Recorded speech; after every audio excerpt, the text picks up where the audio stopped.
Corona की तीसरी लहर की सुप्रीम कोर्ट को टेंशन। क्या तीसरी लहर के खतरे में है बच्चे? तीसरी लहर से बच्चों को कैसे बचाएं? जानें क्या है बच्चों के डॉक्टरों की राय। कोरोना का खतरा फिलहाल खत्म होता नहीं दिख रहा है। वायरस के नए नए वेरिएंट्स की वजह से अब इसकी तीसरी लहर की बात होने लगी है। सरकार के प्रधान वैज्ञानिक सलाहकार के विजय राघवन के साथ तमाम एक्सपर्ट्स इस बारे में चेतावनी दे चुके हैं। वायरोलॉजिस्ट और कोविड एक्सपर्ट कमेटी कर्नाटक के मेंबर डॉक्टर वी रवि सहित तमाम जानकारों ने आगाह किया है। डॉक्टर वी रवि ने कहा कि कोरोना की तीसरी लहर से बच्चों को ज्यादा खतरा हो सकता है। इसकी वजह यह है कि जब तक देश में तीसरी लहर दस्तक दे तब तक ज्यादातर वयस्कों को कोरोना का कम से कम एक टीका लग चुका हो। ये केंद्र और राज्य सरकारों के लिए मजबूत रणनीति बनाने का समय है। अक्टूबर और दिसंबर के बीच उन्हें स्थितियों को संभालने के लिए अभी से तैयारी करनी होगी।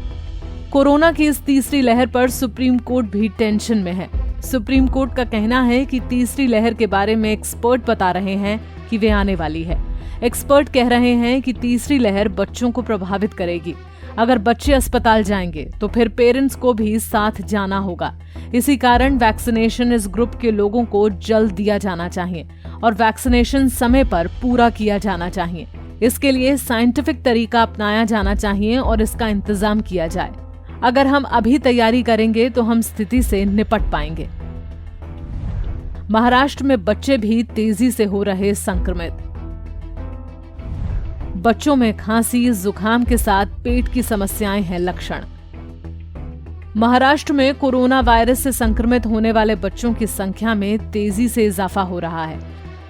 स्वास्थ्य विभाग के अनुसार राज्य में अब तक 0 से 10 वर्ष के 1,45,930 बच्चे वायरस से संक्रमित हो चुके हैं। राज्य में हर दिन करीब 300 से 500 बच्चे बीमार हो रहे हैं।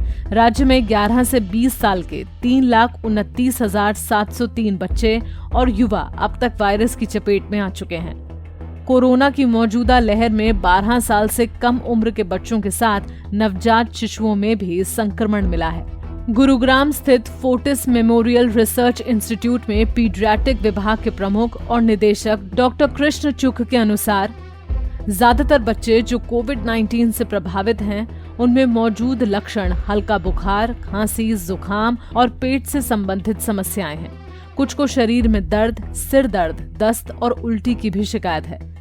गंगाराम अस्पताल के वरिष्ठ सलाहकार बाल रोग विशेषज्ञ डॉक्टर धीरेन गुप्ता का कहना है कि ऐसे भी कुछ मामले हैं जिसमें निमोनिया भी देखा गया है। कुछ बच्चों में मल्टी सिस्टम इन्फ्लेमेटरी सिंड्रोम जैसी अधिक गंभीर जटिलताएं भी देखने को मिल रही हैं। तो अगर आपको भी बच्चों में ऐसे लक्षण नजर आएं तो उन्हें नजरअंदाज बिल्कुल न करें। एक्सपर्ट्स का कहना है कि पेरेंट्स बच्चों में हल्के लक्षणों को नजरअंदाज ना करें। माता पिता को बच्चों में संभावित डायरिया, सांस लेने में समस्या और सुस्ती जैसे लक्षणों पर ध्यान रखना चाहिए। खासकर बुखार के साथ इस तरह के लक्षणों पर सतर्क रहने की सलाह है। बच्चों के संक्रमित होने पर बाल रोग विशेषज्ञ डॉक्टर रमेश अय्यर का कहना है कि टाइम पर टेस्ट नहीं होने से बच्चे बीमार हो रहे हैं। उन्होंने कहा कि कोरोना की दूसरी लहर के बाद भी लोग जल्दी टेस्ट नहीं करवा रहे हैं। मेडिकल से दवा लेकर घर में रह रहे हैं। समय पर टेस्ट नहीं करवाने के कारण घर के बच्चे भी रोग का शिकार हो रहे हैं। एक बार कोरोना से ठीक होने के बाद कुछ बच्चों को पोस्ट कोविड की परेशानियों का भी सामना करना पड़ रहा है। बच्चों में ऐसी समस्याओं को पहचानने में माता पिता को सावधानी बरतनी चाहिए और बिना डॉक्टर के सलाह कोई दवा जैसे एंटीवायरल ड्रग्स, स्टेरॉइड्स, एंटीबायोटिक्स आदि बिल्कुल ना लें। आपको बताते हैं कि कैसे बच्चों को कोरोना की तीसरी लहर से बचाएं। संक्रमण के दौरान बच्चों को रखें दूर। बच्चों को मास्क जरूर पहनाएं। खेलने के लिए घर से बाहर ना निकलने दें। बच्चों के साथ सार्वजनिक स्थानों, फंक्शन या अन्य आयोजन में ना जाएं। बच्चों को दें घर का बना खाना। फलों और सब्जियों का सेवन ज्यादा कराएं। इम्यूनिटी बूस्ट करने के लिए दें मल्टीविटामिन। आपको बता दें कि कोरोना की तीसरी लहर करीब 2.5 महीने बाद दस्तक देगी। ऐसे में बेहद जरूरी है कि आप अपना बच्चों का और परिवार का खास ख्याल रखें। हमेशा मास्क पहने रहें, बार बार हाथ को धोते रहें और सैनिटाइज करते रहें। हमसे जुड़े रहने के लिए हमारे YouTube चैनल को सब्सक्राइब करें और नई वीडियो की नोटिफिकेशन के लिए बेल आइकॉन को दबाएं।